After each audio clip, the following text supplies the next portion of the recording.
soir. Monsieur Mailloux, s'il vous plaît. Bon, alors c'est vraiment agréable de voir votre présence parmi nous et de se revoir les mercredis soirs. C'est vraiment chaud et pour moi, le mercredi soir, c'est une belle soirée. Rare que je les manque. Il y a ceux qui viennent régulièrement, mais c'est pas mal, et vice-versa. Et c'est vraiment là, on prend à se connaître nos noms, un peu plus de ce que nous sommes, ce que nous faisons et tout. Alors ça fait un beau lien, un beau lien.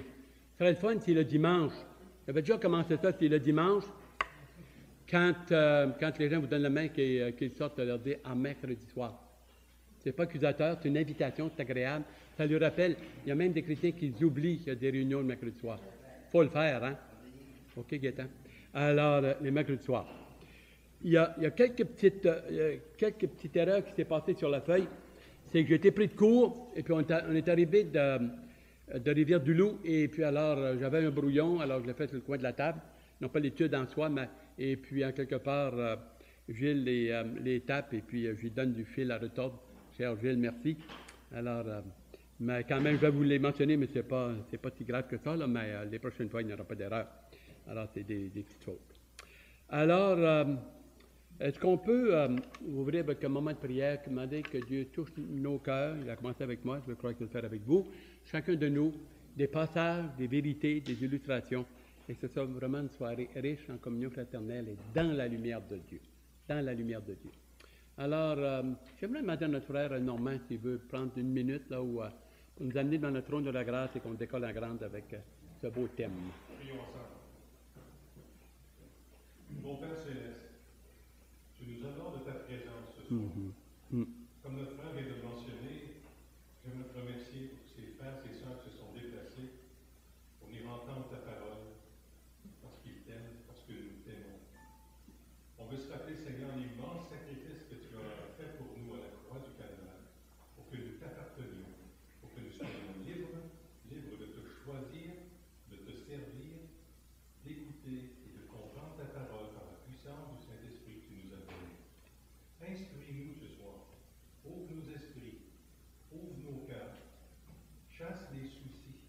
Que nos regards, Seigneur, soient vraiment fixés sur toi, qui suscite la foi et qui l'amène à la perfection. Bénis notre frère qui nous apporte ta parole. Que ton Saint-Esprit le remplisse. Et que par lui, Seigneur, tu touches nos cœurs. Merci de nous rassembler en famille. En ton beau nom, nous prions. Amen. Amen. Amen. Juste avant d'aller au verset, se rappeler, ça c'est alors B, il va y avoir un C, environ 12 leçons. Possibilité de 12 sur la conscience. Ça ne paraît pas, mais la conscience, nous en avons chacune. Un petit bébé qui naît, il naît avec une conscience. Elle n'est pas développée, ça va avec l'intelligence, avec le développement aussi du côté, si on peut dire, spirituel, compréhension, décision, et elle se forme.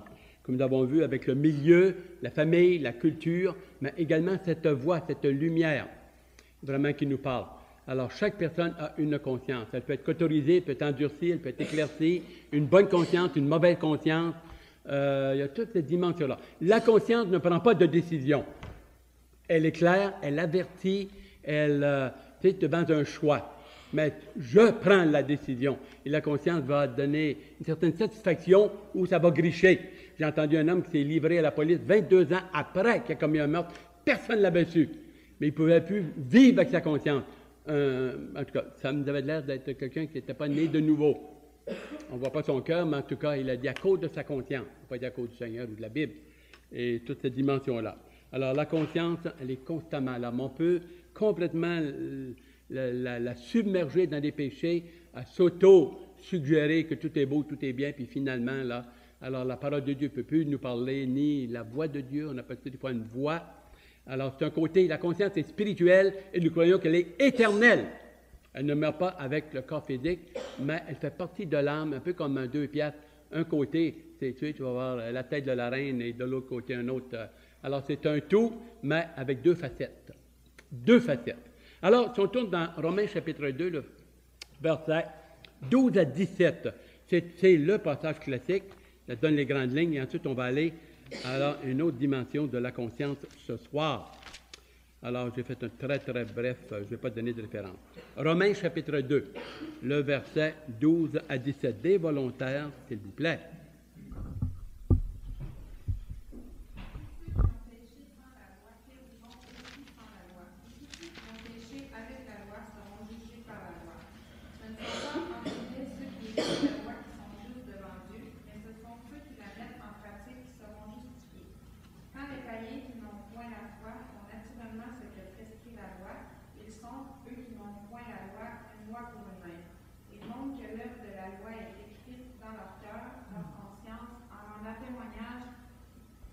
leurs pensées s'accusant ou se défendant tour à tour.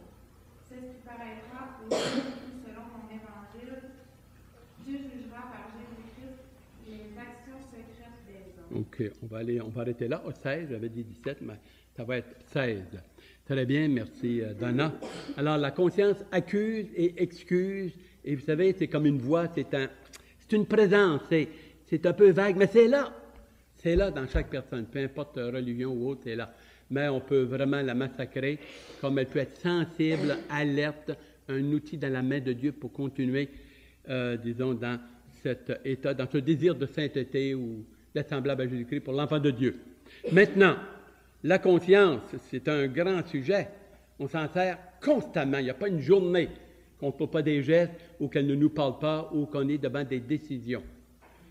La conscience, alors, apporte une tension, si on peut dire, continuellement. J'ai marqué tension, oui, continuelle. Alors, il y a l'opportuniste. Si vous voulez corriger, là, il y a eu des erreurs de frappe ou de la manière que je l'avais écrit vite, là. Alors, l'opportunisme et l'honnêteté. Qu'est-ce qu'on veut dire par l'opportunisme? C'est lui qui saisit des occasions et qui est devant des choix, là. Et souvent, l'argent est impliqué. Ou l'orgueil, ou ça peut être la jalousie, mais souvent, c'est l'argent. Par exemple, dans le monde des affaires. Tu as une voiture, 228 $, tout compris. Tu arrives là, bon, 228 $. Hey, c'est pas vrai, ça. Ça ment à pleine bouche. Mais ils saisissent l'occasion. Et vous remarquez les petits caractères dans le bas de la page, ça prend une grosse loupe, à peine si on peut le voir. Parce que la loi dit, il faut que vous donniez des détails. Il n'a pas dit quelle grosseur du lettrage. Alors, qu'est-ce qu'ils font? Pas capable de lire. Tu vois une tache noire, pratiquement. Et ça va être dans la vente, dans l'immobilier, ça va être dans les voitures, ça va être dans les vêtements, dans la nourriture. Tu achètes un sac de chips. Hey, il est gros comme ça, il est gonflé. Tu vois qu'il y a de l'air un peu. Hey, tu l'ouvres. Catastrophe, il est à moitié. T'ont fait à croire dans tous les domaines. Les gens, même dans les médicaments, dans le poids. Je regardais une émission tu sais, tu as remarqué, je ne sais pas, 16 ans, c'est pas tout à fait ça. On se fait mentir, ils saisissent l'occasion pour vendre et te vendre du mensonge ou te faire croire que tu fais un aubaine et tout ça. Finalement, ta voiture, elle coûte 410 $ par mois. Hein? Il enlève, mon ami, il enlève pas les vitres, c'est bien juste. Alors, c'est manuel, c'est pas automatique, les vitres sont pas automatiques, tu n'as pas le power steering, tu n'as pas l'air climatisé, tu n'as pas ci, il te reste les vitres, puis un siège, et puis un steering puis encore. Si tu veux commencer à avoir quelque chose qui n'est pas pire, qu'est-ce que tu as? 410 $ sur 4 ans et peut-être 5 ans. C'est fantastique. Et pourtant, ils disent on est légal. Voyez, l'humanité baigne devant des choix et saisit l'occasion pour nous mentir mur à mur. On est rendu là, suspicieux, puis on ne sait plus qui croire, parce que les gens sont malhonnêtes. Alors, la question qui vient, malhonnête. On sait ce que ça veut dire. Être malhonnête, c'est quoi? C'est quoi être malhonnête? Hey, veux-tu tous des gens qui sont parfaitement honnêtes ici? Est-ce que ça existe des gens parfaitement honnêtes? Oui. Voilà un homme spirituel. Dans la plénitude du mot, il n'y a que lui. Il n'a que lui. Il a dit, je vous mentionnais dimanche, là, je me répète, dans Ésaïe 53, le verset 9, lui qui n'a point commis de fraude et dans la bouche duquel, justement, c'est moins commis de fraude, ni de vol, rien, vraiment. Un absolu. Il n'y a que lui. Il n'y a que lui. Qui me convaincra de péché? Jean 8, le verset, je l'ai mentionné dimanche. Jean chapitre 8, verset 46. Qui me convaincra de péché? Et il lançait ce défi-là à ses ennemis. Il faut le faire. Alors, un que je trouve, en tout cas, des personnages dans le Nouveau Testament comme Étienne, l'apôtre Paul, il devait être pas mal, sans être absolu, il était quand même à un très haut niveau, nous pensons. Daniel, c'est, je l'avais pas, je n'y avais pas pensé. C'est que les normes étaient moins raides que, alors nous avons dans le Nouveau Testament. Le Nouveau Testament est plus exigeant que l'Ancien Testament et que la loi. OK. Alors, il y a bien des passages. Jacques dit, dans Jacques chapitre 3, le verset 2, « Si quelqu'un, et je vous donne comme référence, j'aimerais que vous regardiez, c'est bon ça. C'est dans le psaume 19, le verset, quel verset? 13.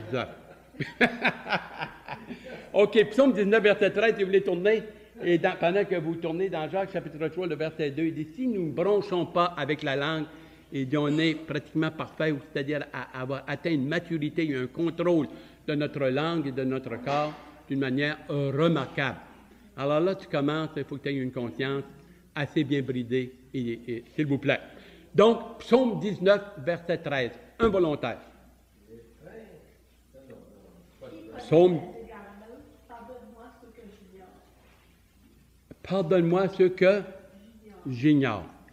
Alors, une conscience là, parfaite et absolue, là, elle n'est pas de ce monde en nous, êtres humains pécheurs. Ça, là, il faut. Hein? Mais il ne faut pas se gargariser et dire, tu sais, je travaille avec quelqu'un, là, on est en train de faire un plancher flottant, là, et puis, tu sais, ben, je ne dis pas on, mais en tout cas, je l'assiste, mais lui, parfois, fait des petites gaffes, en tout cas, ça porte tout droit, puis il dit, ah, j'ai fait une affaire. Puis je disais bien des choses, ah, il disait, c'est humain. Je dis, c'est ça, être humain, hein? On est humain. Mais ce n'est pas une excuse. Mais ça veut dire qu'il faut être sur nos gardes et vraiment pour être honnête et non malhonnête. Alors, qu'est-ce que la véritable honnêteté? La véritable honnêteté, hein, il dit même ceux que je ne connais pas, tellement qu'il voulait. Nous avons eu, Job était un type pas simplement honnête. Hein? Job, chapitre 1, Dieu lui donne un témoignage à propos de Job. Job dit à Satan, as-tu vu Job, mon serviteur? Impeccable, impeccable. Tu sais, tout un témoignage. Honnête, on a du pain sur la planche. En tout cas, alors, certains, alors, il y a 2-3 petites erreurs ici, alors, ben, comme vous avez mentionné, ici, le mot, certains lient, L-I-E-N-T, et non S, là, c'est l'honnêteté à la loi du pays. Si la loi dit que l'avortement est correct, qu'il le passe, après ça, tu ne touches plus à ça, mon ami. Tu passes pour un niaiseux si tu dis que tu n'es pas d'accord avec la loi. L'être humain s'en va d'après la loi du pays. Mais la loi du pays est faite par des pécheurs. Elle n'est pas simplement équitable et correcte au Canada, mais l'application par les juges et tout cela. Vous en parlerez à Régent Lavoie. On se tord de rire comment est-ce que lui était à Sept-Îles. Là. Il nous en racontait, là, ça n'a pas de bon sens, comment est-ce qu'il a vu, là. Des criminels, il dit, tu sais qu'ils sont coupables, des bandits. Cloque sortir de là, libre, mon ami, là. C'est l'application, le cœur de l'homme étant mauvais et tortueux par-dessus tout, qui peut le connaître? Moi, l'Éternel, je sonde les cœurs et les reins pour lui donner à chacun selon le fruit de ses œuvres. Alors, Jérémie 17, verset 9. Alors, ce que nous voyons, c'est que si tu vas selon la loi du pays, l'avortement, maintenant, c'est légal. C'est légal. C'est pas honnête, ça. Mais le pays vient et les lois, ils font qu'ils vont déclarer des choses honnêtes. Les mariages, maintenant, 2 hommes se marient, c'est beau, c'est applaudi. Maintenant, si tu vas dire, on n'est pas d'accord, puis d'abord comme ça, hey, c'est légal. Légalise le péché. Là, exactement. Alors, voyez-vous dans quel monde, comme Paul disait, dans quel monde ça a changé, puis on baigne vraiment dans un monde. Trouve quelqu'un de vraiment honnête, mur à mur, ou vraiment, là, aujourd'hui, très rare. Ce que j'ai entendu juste il y a quelques jours, quelqu'un me disait qu'il a parlé avec un type qui, pendant des années, alors même on l'a baptisé, et il n'est pas ici, là, et puis, ils ont parlé de sacrage, puis tout ça, parce que c'est un inconverti. Il a dit, qu'est-ce que tu en penses, toi, André? Oh, c'est pas grave, ça. Bon, il n'y a rien là, il dit, il ne faut pas t'affaire comme ça. Mais il dit, M. Mailloux, il dit, il n'est pas d'accord avec ça, lui. Parce que je lui avais dit. Il dit, ça me fait de la peine, c'est pas correct. Puis il dit, veux-tu te calmer, s'il te plaît, là, puis tout ça, là. Excuse-moi et tout. Mais le chrétien, il dit, c'est pas grave, ça. C'est quoi, la bébelle? Ça m'a attristé. Il dit, es-tu comme vous autres? Il dit, ben, est-ce qu'il va à votre église? Oh! Oh! Oh, ça sent bien, ça. Alors, vous voyez l'affaire, hein? Alors, l'honnêteté, selon la loi du pays. Alors, vous avez toutes sortes de pays, vous avez toutes sortes d'affaires. C'est hein? La conscience. Qu'est-ce qu'elle fait là-dedans, la conscience? Bien, la conscience, certains en font une affaire de conscience personnelle et intérieure. Autrement dit, de la manière que je me sens, moi, que je trouve qui est pas bien, c'est pas bien, puis ce que je trouve qui est bien, c'est bien, puis c'est comme ça que ça va, puis ça arrangera en haut. C'est comme ça qu'il règle sa conscience. Il y en a qui sont comme ça. Ils vont aller selon les lois du pays, et les lois, n'oublions pas, ont des, même au Canada ou dans la province de Québec, il y a des places, c'est vague, c'est flou, puis c'est gris, hein? C'est gris. N'oublions pas quelque chose. L'honnêteté, c'est pas payant. Marquez-le. La vérité, pas payant. Pas payant. Plus tu rentres dans le monde des affaires, plus que tu élargis. Comment... Ah, c'est extraordinaire. C'est extraordinaire, c'est extraordinaire. C'est basé sur l'hypocrisie, le mensonge, malhonnête, mon ami, et tout a l'air d'être bien beau. Tout est couvert, un péché, un mensonge, il faut l'abrier avec un autre. Ça finit plus. On est dans tout un... Et on a une conscience, et on est parmi eux autres. On est dans ce monde. On n'est pas de ce monde, mais nous sommes dans ce monde. Jean 17. Alors, non, Jean 15. OK. Alors, il y a d'autres qui vont dire, tout est permis, sauf ceux qui violent. Ça, ici, c'est marqué test, mais je ne sais pas parce qu'on n'a pas dit ça, là. Mais c'est ceux qui... tout est bien, tout est mal. Ça dépend si ça viole ma conscience. Il y en a qui ça prend pas mal de choses pour violer leur conscience ou les troubler. Il y en a qui ont la conscience très, très charge. Il est étonnant que des criminels, des bandits, des meurtriers, ils viennent, qui font ça, ils vont des meurtres, mon ami, c'est comme cracher à terre. Tout se justifie dans ce bas monde. Tout se justifie. Le gars qui en a tué 67, là, on t'appelle ça, là, il y a 3 semaines, là. Le gars, mon ami, les policiers disaient sans remords. Sans remords. Il tue 67 personnes. Parce qu'ils disaient que c'était des communistes ou des Arabes. Des Arabes. Juste ça. Vous savez qu'est-ce qu'on a dit, hein? Quand tu veux noyer ton chien, tu dis qu'il a la rage. Si quelqu'un en avant de toi est ton ennemi, ça te donne le droit de le tuer puis d'avoir une conscience calme. Ton ennemi, il en veut, il veut ta vie, il veut ta peau. Bang, bang, bang, tu le tues. Hey! Quand tu veux noyer ton chien, dis qu'il a la rage, puis tu passes pour un bon gars. Tu as commis un acte charitable pour le reste de la société. Tu as un ennemi. Hein? Nous autres, là, pour eux autres, on est des ennemis, des infidèles. Alors, venir nous liquider pour nous faire partir, c'est pas grave. Ils ont rendu un service à Dieu. Le Seigneur le dit lui-même. Il dit, à un moment donné, ils vont vous tuer, pensant et croyant rendre un service à Dieu. Ouais, c'est assez fort, hein?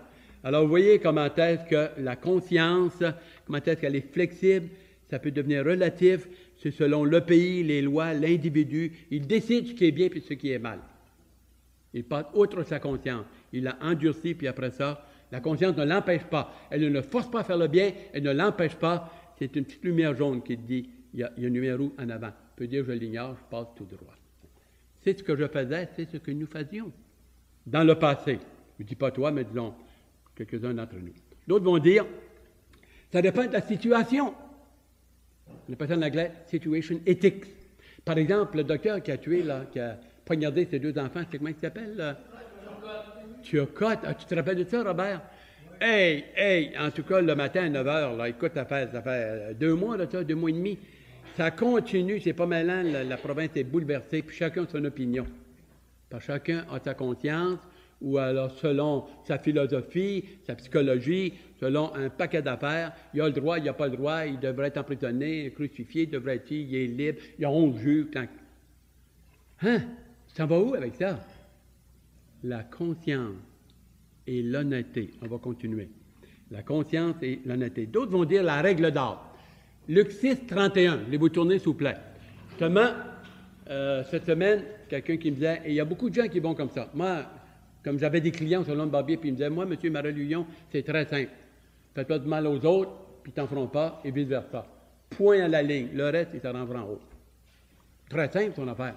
Très simple. Un autre dit, moi, ma religion, ce que Dieu me demande, aime mon prochain. Mais il dit, aime tes ennemis aussi. Ça, c'est surhumain. Surhumain, n'oublions pas. Aimer nos ennemis, là, c'est surhumain. Faites-leur du bien. Être prêt à te priver pour leur faire du bien, les aider, le secourir si tel est le besoin.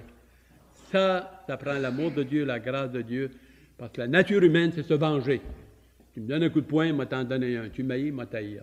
Tu me complimentes, tu me flattes, tu dis je suis beau, je suis fin, beau comme un cœur, fraîche comme une rose. Hey, es-tu aimable, hein? Il a du charisme, ce gars-là. Ça n'a pas de bon sens. Comment est-ce notre cœur nous trompe et comment est-ce qu'on est. Alors, la règle d'or que le Seigneur donne, Luc 6, 31. Qui veut le lire?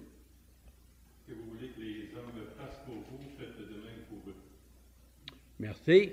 Alors, ce que vous voulez que les hommes fassent pour vous, faites de même pour eux. Alors, c'est la loi de l'amour, c'est équitable, mais ça peut être aussi subjectif. Jusqu'à un certain point. Le Seigneur va aller ensuite plus loin dans son enseignement, dans le développement avec ses disciples et avec l'enseignement. Et nous le voyons dans bien des passages, on va passer outre. Par contre, lorsqu'on regarde dans Corinthiens 8, 2 Corinthiens, chapitre 8, verset 21, vous l'avez sur votre feuille. Alors, nous voyons que l'apôtre Paul allait encore plus loin que ça et regardez quelle sorte de conscience qu'il avait. Voilà un homme vraiment d'une sincérité là, qui m'a tellement touché et vraiment extraordinaire. Extraordinaire. Il n'y en a pas beaucoup comme ça. Alors, 2 Corinthiens 8, le verset 21.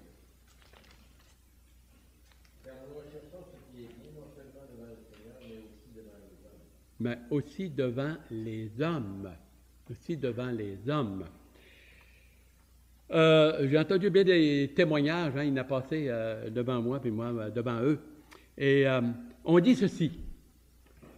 C'est une chose, quelqu'un qui vient à l'église le matin ou devant sa famille le soir, il se restreint, mais à son travail et dans son business et dans le bureau, regarde Internet, toutes sortes de programmes, toutes sortes d'histoires sales, toutes sortes de sacrages, toutes sortes d'affaires. Mais à la maison, il y en a qui se retiennent, il y en a qui laissent complètement, là, ils se laissent aller et tout cela. Devant Dieu et devant les hommes.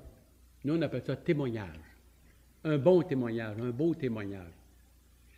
Ça ne veut pas dire que les gens vont tomber avec nous et vont se convertir 13 à la douzaine, mais il y en a qui sont touchés.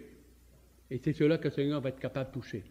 Celui qui est sincère et honnête avec lui-même et qui est dans un état soit de recherche, mais qui est prêt à avouer son état, ou en tout cas tranquillement cheminer vers cela.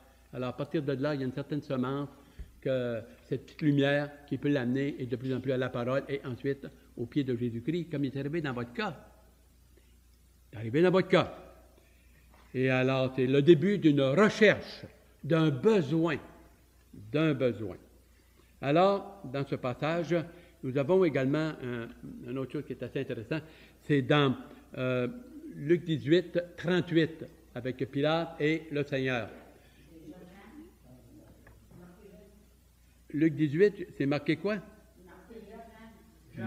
Jean. Ah, OK, j'ai dit Luc. Oui, j'ai dit Luc, c'est Jean. Jean 18, 38, où Pilate a posé une question. Il a posé une question à Jésus-Christ. Quelqu'un veut la lire?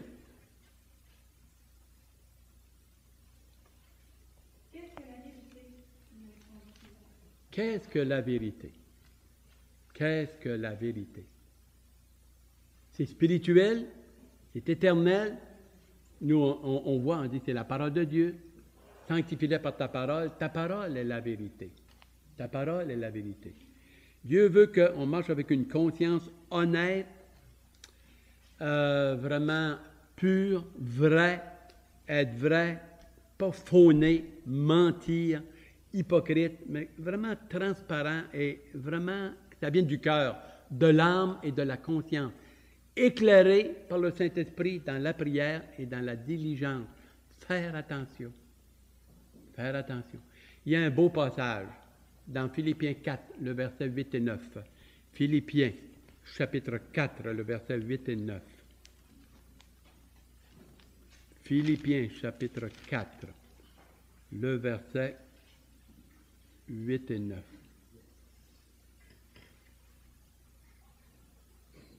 Au reste, frères, que tout ce qui est vrai, véritable, véridique, qui, vraiment, là, il y a des preuves, c'est, hein, tout ce qui est honorable, tout ce qui est pur, ce qui est juste, aimable, tout ce qui est tout ce qui mérite l'approbation. L'approbation de qui? L'approbation de Dieu, et ensuite des gouvernements si c'est, ou de la loi si c'est correct et vraiment, c'est pas là une affaire partie vers la gloire, mais ce qui mérite l'approbation, surtout de Dieu, ce qui est vertueux et digne de louange, soit l'objet de vos pensées. Et regardez son témoignage, ce que vous avez appris, entendu et reçu de moi, et ce que vous avez vu en moi, pratiquez-le, et le Dieu de paix sera avec vous. Et vous remarquez dans Romains 2, là, le verset, à partir du verset 12 jusqu'à 15, alors il parlait de mettre en pratique. Mettre en pratique. Jacques 1, 22 dit la même chose. Ne vous bornez pas à écouter la parole, mais mettez-la en pratique. Ne vous laissez pas tromper par de faux raisonnements, mettez-la en pratique. J'ai besoin de cela, de la mettre en pratique, de la lire, de la connaître, que ma conscience, mon honnêteté, de plus en plus, soit important, précieux dans mon cœur, dans ma communion avec Dieu, avec le Saint-Esprit, et vraiment agir avec vraiment précaution et faire attention. Faire attention. Ça touche tous les domaines de ma vie. Mes émotions, mes sentiments, mon attitude, mon cœur, ça peut être au travail. Hein? Vous en êtes témoin, hein? Vous en êtes témoin. Et alors d'autres aussi. Ça paraît, ça transparaît. Quand tu es honnête, quand tu es vrai, quand tu es franc, ça paraît dans les yeux, ça paraît dans le regard, dans tout. Dans tout. On se vend. Pas seulement que c'est la question de paraître, mais c'est être. Être dans le Seigneur, puis être vrai, juste, honnête, aimable. Et non pas le flatteur ou têteux, mais vraiment juste être sincère. Une sincérité qui touche le cœur de l'autre. C'est un cœur qui touche un cœur. Un cœur dans la vérité, pour la vérité. Pour la vérité. Peut-être qu'on se ment de temps en temps. Peut-être qu'on ment aux autres. Dans la prochaine étude, on va toucher le mensonge. Alors, il y a de nombreuses formes de vérité. Nombreuses formes de vérité. Il y a, si on pourrait dire, les vérités physiques, mathématiques.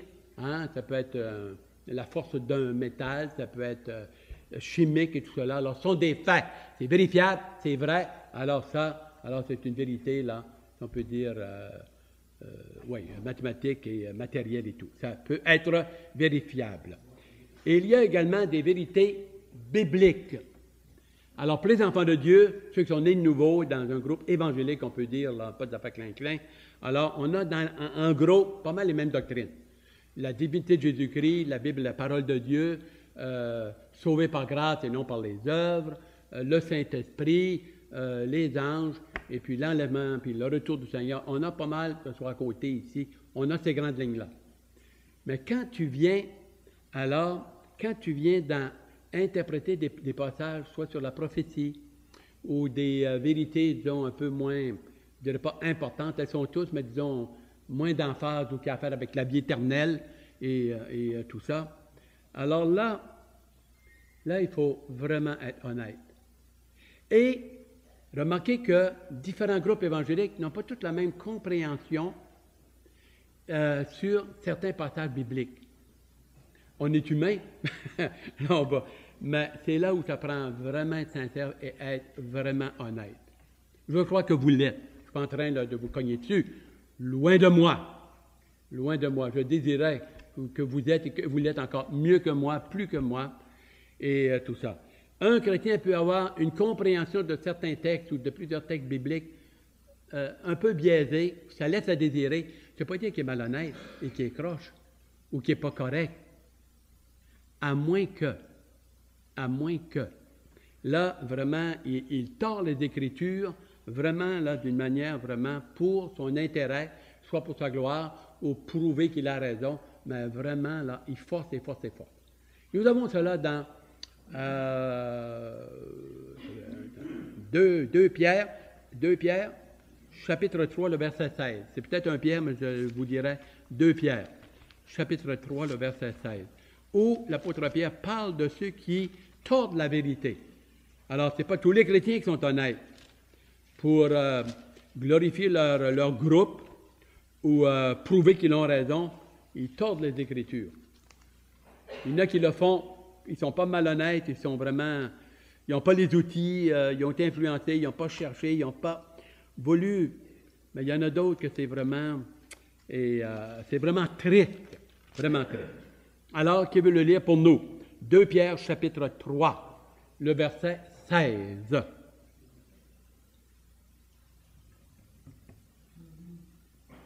ce qu'il fait dans toutes les lettres, où il parle de ces choses dans lesquelles il y a des points difficiles à comprendre, dont les personnes ignorantes et mal apparues tordent le sens, comme celui des autres Écritures pour leur propre orgueil.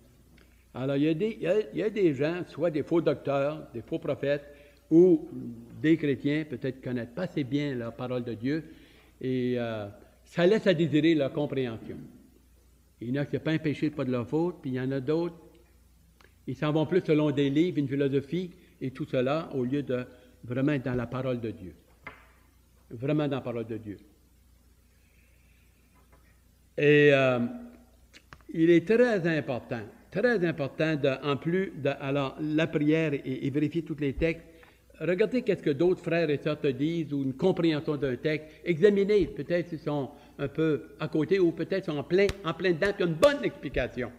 Comme le dimanche, tout ce que je vais vous apporter sur le mariage et tout cet aspect-là, il y en a qui vont être pour, il y en a qui vont être contre, il y en a qui vont trouver ça merveilleux, peut-être, je ne sais pas. Mais moi, je ne veux pas être merveilleux, je veux être biblique. Je veux être biblique. Je ne veux pas avoir là, des introductions d'une demi-heure, penser trois versets bibliques. La parole, la parole. Il faut être un buisson ardent, il faut brûler pour le Seigneur. Laissez l'Esprit de Dieu travailler et vraiment. Alors, dans mon cas, en tout cas, je me suis entouré la crème de la crème. Ah, j'ai à peu près 30 000 piastres de...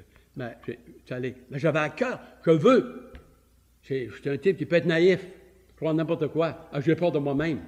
Alors, avoir une idée qu'avant de m'asseoir sur une vérité ou une doctrine dans son ensemble, là, je fouille puis je compare. Ah, mon ami, pourquoi?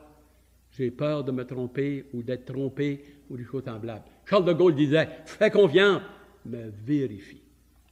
Je ne veux pas que vous voyez ce que je vous dis juste comme ça. La parole, puis plusieurs passages, c'est pour ça que je vous donne plusieurs passages. Je ne parle pas là. Appui, une vue d'ensemble, le plus possible que Dieu m'aide. Horreur si j'arrive devant Dieu, puis j'ai vraiment là, par orgueil ou par, tu sais, pas vouloir me... Non, j'ai dû m'auto-corriger. J'ai besoin d'être auto-corrigé. J'ai besoin. Il y a tous des bons livres, là, merveilleux, mais ils ne disent pas toute la même chose. Sur le même texte. Sinon, il y aurait un commentaire, puis tout te sera bien beau, à moins que tu achètes... mec Arthur, là, t'es... Ah! Mais je l'admire. Hey, vous avez entendu ces messages le dimanche au soir, 1 heure, mur à mur, il donne à peu près 150 versets. Hey, ils ont fait cheap à côté de ça, là, je vous le dis. Ben, demande à Paul. Je vous le dis, c'est incroyable. Tu lis de ces livres. Ça y sort par les oreilles. Mais la 4e génération, peut-être tous des docteurs de la parole, moi j'en ai entendu. J'en ai entendu un, il avait 86 ans. PD Someday. Ah, c'est là. PD Someday. Pendant 1 heure, mon ami, il avait la Bible d'une main, puis il s'en allait, mon ami, clac, clac, clac. Ça faisait 1100 fois qu'il prêchait. 1100 fois. 86 ans. C'était le bout de ta chaise. Fantastique, ça. Fantastique. Il lisait pas juste des Playboys, il n'en lisait pas, hein. Il n'avait pas le temps. C'était pas ton cœur n'était pas là. As-tu vu un homme comme Job? Intègre, honnête. C'est pas payant à être honnête. Je coupais les cheveux, je chargeais 1 pièce et demie. Les autres chargeaient 12, 13 et 14 $. Et je voyais la coupe de cheveux, c'était pas la fin du monde, hein. Mais moi, je suis allé et j'ai dit, combien je vais charger quand j'ai pris ça? Moi, j'ai dit, 9 piastres, là. 9 pièces et demie, 9 piastres, là. C'était en masse, j'étais extrêmement mal à l'aise, c'est presque un vol. Si vous payez 15 $, vous faites voler bien raide. Je vous le dis ça. Hey, pensez, là, quelqu'un qui n'a pas trop, là, tu sais, quelqu'un qui a une petite couronne, là. Qu'est-ce que tu fais avec ça? Tu prends ton temps, tu manges la gomme, tu jases, tu gosses toujours à la même place, catastrophe. Dans 3 minutes, les yeux fermés. Garanti, tu me bandais les yeux, puis tu tâtais la tête. Et je faisais ça, mon ami, sans regarder quelque chose de pas pire. Ben, je pense que c'était pas mal. Il faut quand même se vanter un petit peu. Je suis encore humain, quand même. Hein, pense-y. Alors, moi, je me suis dit, j'étais là 7 ans, il n'a pas changé de prix. Pourquoi? J'avais un cas de conscience. C'était un vol, ça n'a pas de bon sens. Selon moi, en tout cas. Selon ma conscience. Quand j'y vais, là, puis je paye, disons, il me charge 14 pièces plus une pièce, là. Je le fais avec, tu sais, avec un beau sourire et tout. Mais je trouve donc qu'il me fait la passe. La passe du coyote, ça n'a pas de bon sens. En tout cas, on termine, le temps avance. Alors, le Seigneur dit, lui est la vérité. Il dit, je suis le chemin, la vérité et la vie. Nul ne vient au Père que par moi. Sanctifie-les par la parole. Ça, c'est la vérité. Ça va aiguiser notre conscience et vraiment, on veut marcher dans les voies de Dieu. Que dit la parole? Et vraiment, sans être un fanatique, là, puis boucher sa tête, monsieur tout le monde. Non, non. Mais vraiment le vivre devant sa femme, devant ses enfants, et vice-versa. Ta femme sait si tu es un homme de Dieu ou si tu ne l'es pas. Ta femme le sait. Alors, quand même une bonne idée. Ton mari aussi. Tes enfants aussi. Peut-être un peu moins. Ça les intéresse moins. OK. Alors, les faits synonymes dans Romains 9, vous pourrez le regarder. Il y a un passage dans Proverbe 6, le verset 19. Puis, il faudra presque terminer avec ça. Proverbe, c'est ça, hein? Proverbe 6, le verset 16 à 19. Quel passage fantastique. Et les deux autres, bien, c'est sur la vérité. Corrigez-vous. Dieu veut que je me corrige du mensonge, que je révèle la vérité, surtout parce qu'on est une famille de Dieu dans la lumière, se dire la vérité, être honnête et non malhonnête. Nous avons alors dans Proverbe chapitre 6, le verset 16 à 19. Des volontaires, si possible. OK. Il y a six choses que est l'Éternel, et manifeste qu'il a en horreur, les yeux aucun, la langue menteuse, les mains qui répandent le sang innocent, le cœur qui médite des projets iniques, et les pieds qui se hâtent de courir au mal, le faux témoin qui dit des mensonges, et celui qui excite des querelles entre frères. Le faux témoin et la langue menteuse, qui ont des mensonges parce qu'on est malhonnête le cœur. Il faut surveiller notre cœur. Un petit mot de prière, puis je vous laisse aller. Un petit mot de prière. Bien-aimé Sauveur, tu voudrais vraiment qu'on reflète de plus en plus l'image de Jésus-Christ. On trouve ça dur, Seigneur, on va te le dire, là. Vraiment, là, on a besoin d'être baigné par ton Esprit Saint, la grâce, de prier les uns pour les autres. Fais attention où on met nos yeux, Seigneur, notre cœur, nos oreilles. Et vraiment, on est dans un monde pécheur et perdu et malhonnête. Et ils ont besoin d'être sauvés. Ça prend un miracle. Alors, on te remet le reste de la réunion ce soir, celles qui vont prier, et que ce passage, la conscience, nous suit tout le temps, et on va être jugé selon notre conscience. Tout est marqué. Émotion, sentiment, vérité, regard, pensée, hypocrisie, et tout cela, c'est marqué, on est marqué. Alors, vraiment qu'on puisse faire attention et vraiment avoir une joie, une paix, un bonheur. Alors, bénis cette assemblée, ta parole, et ce beau et ce grand thème que nous allons développer. Amen.